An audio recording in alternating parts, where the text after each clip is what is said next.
Suite du TP, donc vous deviez construire ce montage-là. J'espère que vous avez réussi. Voilà ce que ça donne pour moi. Donc vérifiez bien hein, que vous aviez pris un générateur en 12 volts et donc un résisteur de 47 ohms, un de 33 ohms et l'autre de 22 ohms et que vous avez fait cette forme-là de circuit. De sorte que R2 et R3 sont en dérivation l'un par rapport à l'autre. Ensuite, on vous demande dans le petit 1, tension et loi des mailles, de repérer et d'indiquer les 3 mailles sur le schéma ci-contre. Alors, les mailles, une maille, d'après le document 2, une maille, c'est un montage, enfin, dans un montage électrique, ça va être une boucle fermée de ce montage. Et par exemple, on vous a représenté une maille ici, qui est donc cette boucle, ici. Donc, on doit repérer ici 3 mailles. Je vais les dessiner.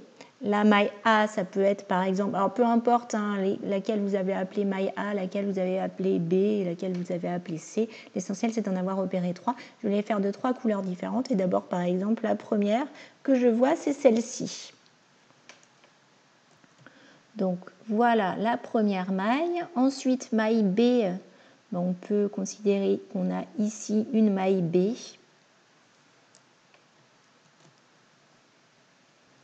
Voilà, donc je vous ai représenté la maille B d'une autre couleur en bleu.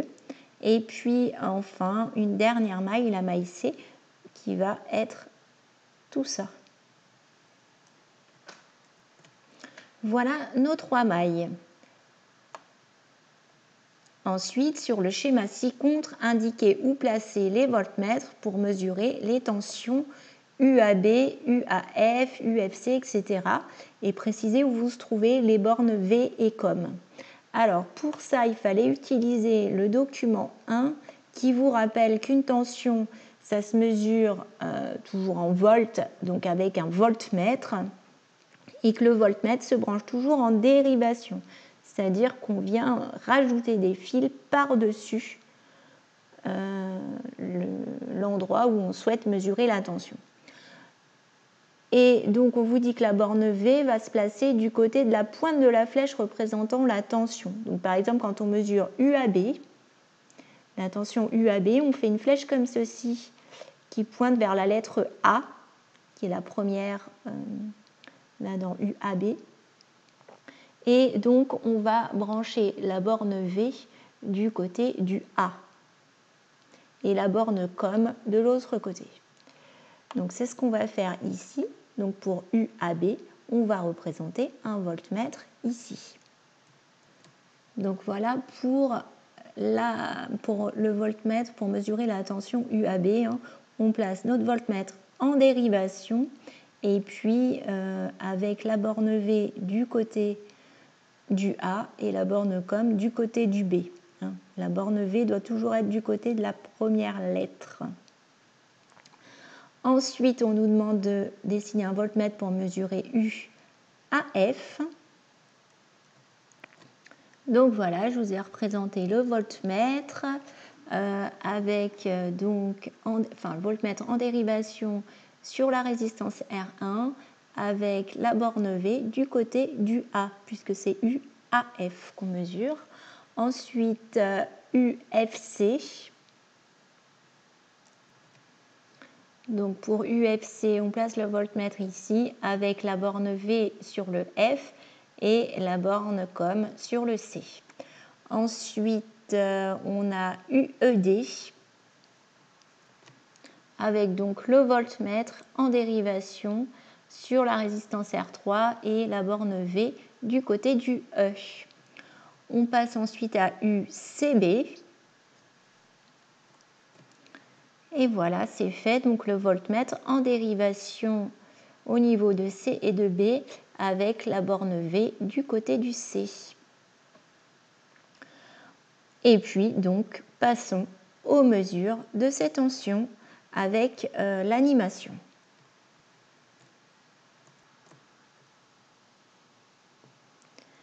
Donc pour commencer, on nous demande de mesurer UAB avec le voltmètre.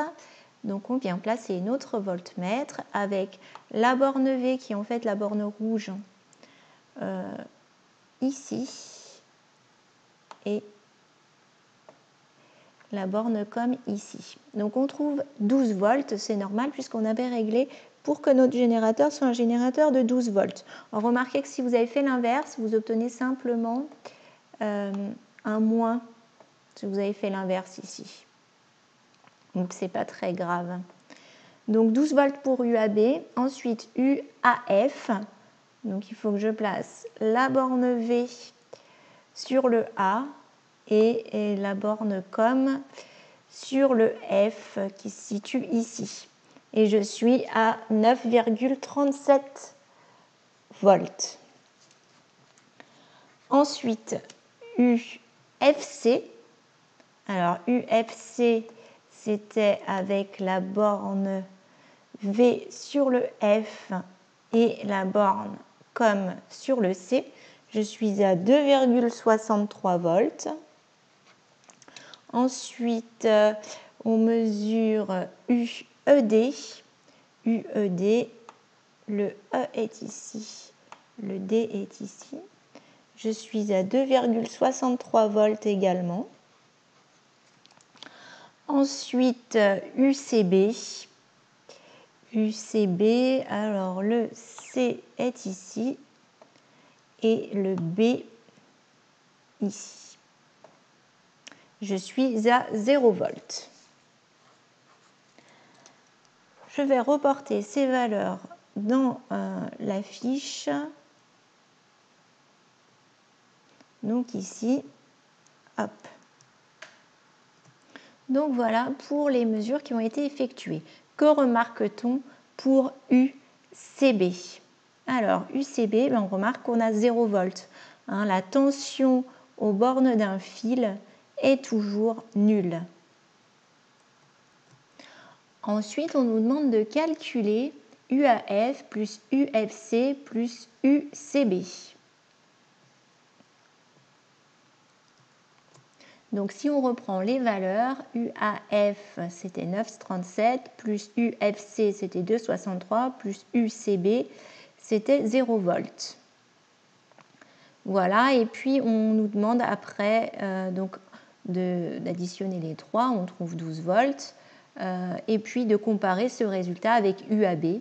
Donc effectivement, on trouve que UAB c'est la même chose que UAF plus UFC plus UCB.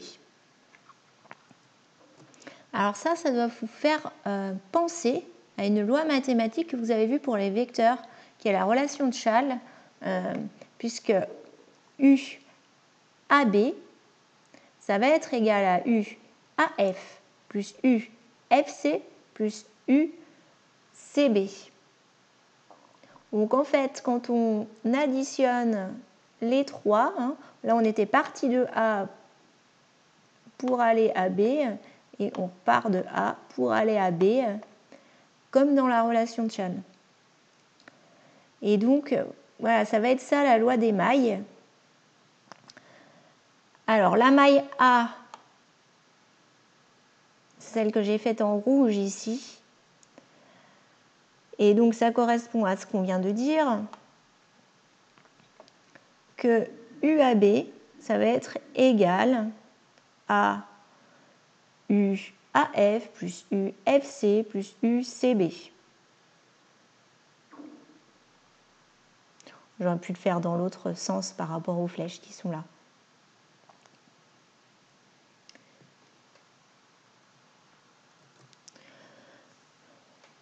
Voilà, et puis on va essayer de retrouver ça, de faire la même chose dans la maille B.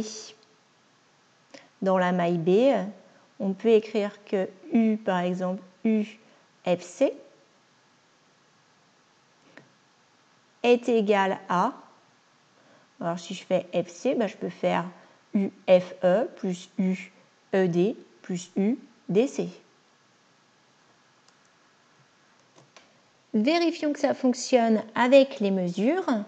Alors, UFC, on avait trouvé 2,63. UFE. Alors UFE, c'est un fil qu'on a entre F et E. Et tout à l'heure, on a dit que la tension aux bornes d'un fil était nulle. Donc là, on aurait 0 volts. UED, on l'a mesuré. On avait trouvé 2,63 volts. Et UDC, on n'a qu'un fil entre D et C, donc c'est 0 volts. Donc on a bien 2,63 volts qui est égal à 2,63 volts. Pour la maille C, c'était la grande maille ici, hein, si je remonte, c'est celle que j'avais faite en vert. Alors on va pouvoir écrire que UAB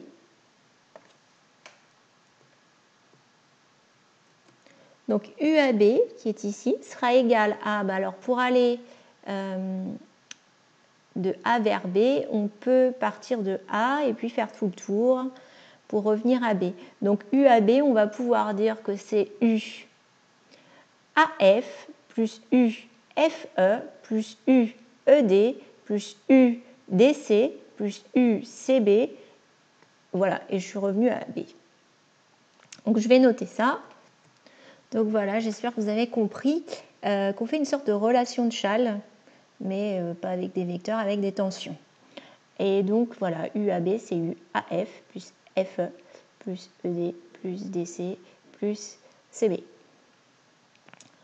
Le tout est de partir de A pour aller à B. Voilà pour la loi des mailles. Et cette loi des mailles, quand vous étiez au collège, vous ne l'avez pas forcément appelée loi des mailles, mais vous l'avez appelée loi d'additivité des tensions. Vous avez dû voir au collège que dans un circuit en série, donc dans une boucle, on devait additionner les tensions. Et c'est ce qu'on fait là quand on fait la loi des mailles, c'est qu'on vient additionner toutes les tensions à l'intérieur de la maille. Et en fait, à l'intérieur d'une maille, on peut additionner les tensions. Voilà, et après vous pourrez passer au paragraphe 2 sur l'intensité et la loi des nœuds cette fois-ci.